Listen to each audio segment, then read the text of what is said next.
बिस्मिल्लाहिर्रहमानिर्रहीम। अस्सलाम वालेकुम। कैसे हैं सब लोग? ठीक हैं। आज हम बनाएंगे बैंगन का भुर्ता, जो कि बहुत ही आसान सी रेसिपी करके बनाएंगे। और क्योंकि वैसे आमतौर पे बैंगन का जो भुर्ता बनता है उसको चूल्हे के ऊपर हम सेक के बनाते हैं बैंगन जब सॉफ्ट हो जाते हैं। तो मैंने यहाँ पे 1 किलो बैंगन लेके उनको छील के और उनके ये स्लाइस कट कर लिए और इनको हम थोड़े से पानी में बिल्कुल दम वाली आंच पे थोड़ी देर के लिए बॉयल होने के लिए रख देंगे। और टेस्ट में बिल्कुल भी कोई फ़र्क नहीं लगेगा, आप बना के देखिएगा। तो और बहुत आसान सी रेसिपी है। उसके लिए यहाँ पे मैंने प्याज काट के रखी है, 4 मीडियम प्याज जो है नॉर्मल चॉप करके रखी हुई है। टमाटर 4 टमाटर बड़े लेके मैंने उसके स्लाइस काट लिए हैं और हरी मिर्चें रखी हैं 6-7। तो पहले हम शुरू करते हैं, इसको उबलने के लिए रखते हैं, बाकी चीज़ें बाद में करते हैं। यहाँ पर मैंने मिट्टी का पॉट लिया है, उसके अंदर मैं ये बैंगन जो है इनको मैंने धो लिया था, ये रख दूँगी। और यहाँ ये बस तकरीबन 1 गिलास से भी थोड़ा कम है पानी, बस इतना ही पानी डाल के इसको ढक देंगे।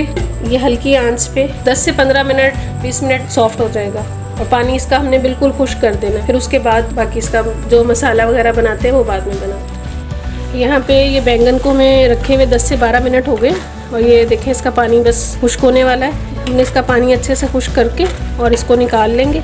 और ये सॉफ्ट भी हो गए हैं, ये बहुत आसानी से गल जाते हैं बड़ी जल्दी से। बस ये देखें ये अभी थोड़ा सा बस 1-2 मिनट बाद में इसको निकाल लेती हूँ और फिर हम मसाला बनाते हैं। ये पैन में मैंने ऑयल डाल लिया, 1 कप ऑयल है। यहाँ पे ये हम प्याज इसके अंदर ऐड कर लेंगे। प्याज जो है मैंने जो रफली चॉप की हुई है, जैसे हम ऑमलेट अंडे में डालते हैं, बहुत बारीक भी नहीं है। ये इतने मज़े की रेसिपी है, बहुत आसानी से बनती है और टेस्ट में बहुत ही मज़े की है। इसमें हमने थोड़ा सा ज़ीरा ऐड किया और प्याज को हमने थोड़ा सा बस जैसे लाइट सा आ जाता है पिंक सा कलर, बस ऐसा ही कलर देना है, हमने इसको गोल्डन नहीं करना। अब ये प्याज देखें यहाँ पे सॉफ्ट भी हो गई और लाइट सा इसके ऊपर बस कलर आ गया, इतना ही करना है हमने, बहुत ज़्यादा इसको हमने कलर नहीं देना। अच्छे से सॉफ्ट हो गई है, कलर भी इसका चेंज हो गया। अब ये अदरक लहसुन का पेस्ट है, ये मैं इसमें ऐड कर दूँगी। और ये मेरे पास टमाटर रखे हैं कटे हुए, ये ऐड कर देंगे। तो कुछ हरी मिर्चें ऐड कर देंगे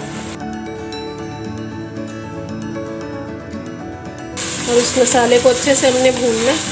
बड़ी ही मज़े की रेसिपी है और आसान सी। और बहुत से लोग ऐसे हैं जो बैंगन का नाम सुन के ही कुछ खाते नहीं हैं, पसंद नहीं करते। अगर हम इसको इस तरह से छील के बनाएंगे तो पता भी नहीं चलता कि बैंगन बने हुए, इतने मज़े के बनते हैं। ये टेस्ट में भी जो है बहुत ही अच्छा इसका टेस्ट आएगा, ट्राई करके देखिएगा। और वही घर में जो आम रूटीन में मसाले होते हैं, हमें बहुत कोई ऐसा बाहर से कुछ लेना नहीं पड़ेगा। और यहाँ पे मेरे पास ये 5-6 गोल वाली मिर्चें हैं और थोड़ी सी यहाँ पे कलौंजी है, ये हम ऐड कर देंगे इसके अंदर, इससे भी अच्छी खुशबू आएगी। और ये 1 टीस्पून जो है भर के मैंने इसमें नमक डाल दिया, बाद में फिर अगर और ज़रूरत होगी तो फिर और डाल। इस मसाले में हमने पानी वगैरह कुछ भी ऐड नहीं किया है, बस इसी को अच्छे से हम भूनेंगे।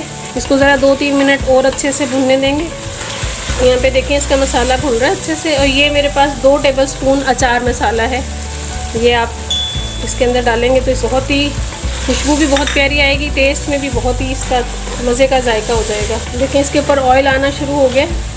अभी हमने इसको थोड़ा सा और भूनना है ताकि ये जो टमाटर वगैरह हैं अच्छे से सॉफ्ट हो जाए। बैंगन जो है उसके अंदर हमने पानी बिल्कुल नहीं रहने देना और ना ही उसका पानी ऐसे वेस्ट भी नहीं करना है। पानी इतना ही ऐड करें कि उसके अंदर ही ख़त्म हो जाए, क्योंकि अगर पानी निकाल देंगे तो वो जो उसका फ्लेवर है वो सारा ख़त्म हो जाएगा।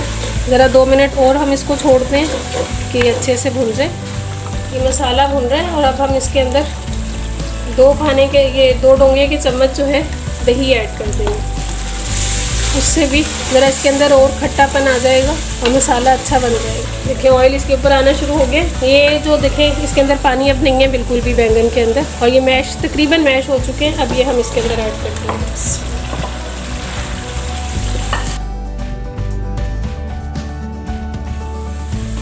मिक्स होने के बाद बिल्कुल ऐसा ही लगता है जैसे कोई मसाला ही बना हुआ है, पता ही नहीं चलता है कि ये बैंगन है। बस इसको अच्छे से मिक्स करके और हम 10 मिनट के लिए दम पे छोड़, ये भुर्ते को हमने 10 मिनट के लिए दम पे छोड़ा था और दम लग चुका है। बस अब हम इसको डिश आउट कर लेते हैं। तो यहाँ पे ये देखें हमारा भुर्ता जो है वो बिल्कुल रेडी है और बहुत मज़े का बना है, बहुत आसान सी रेसिपी है। ज़रूर ट्राई कर कीजिएगा, बहुत अच्छा लगेगा सबको। और मेरे चैनल को सब्सक्राइब कीजिएगा, अपने फैमिली एंड फ्रेंड्स में शेयर कीजिएगा और कमेंट्स करके ज़रूर बताइएगा मेरे खाने कैसे लग रहे हैं। अपनी दुआओं में याद रखिएगा। फिर मिलते हैं नेक्स्ट रेसिपी में इंशाल्लाह।